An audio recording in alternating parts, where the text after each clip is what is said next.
نزدیک می شود، شمشیر می خواند، شاهان ما را به نبرد فرا می خواند. داریوش بر می خیزد، دشمن سقوط کرده است. چه کسی بهشت ما را فتح کرد؟ ای بهشت بیچاره، تو در شعله های آتش بودی، اما پیروزی سوار بر اسب است. ای پسر پیروزی، صفوف خود را تشکیل بده. ما مانند دیواری برای بهشت رژه می‌رهیم.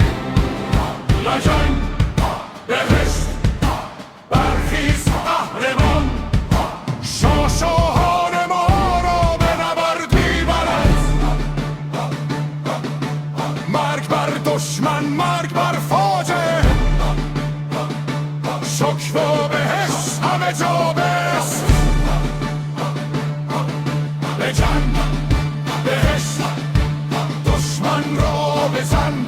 هی هی بجن بهشت، هی هی تو برندگاهی. خون در برابر خون، دردت در برابر دردت.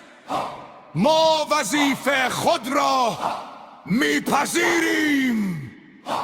به کسی که اینجا درد سر درست کرده، مجازات خود را دریافت خواهد کرد. بهشت در خاک است، بهشت در اشک است، اما در چشمانشان فقط ترس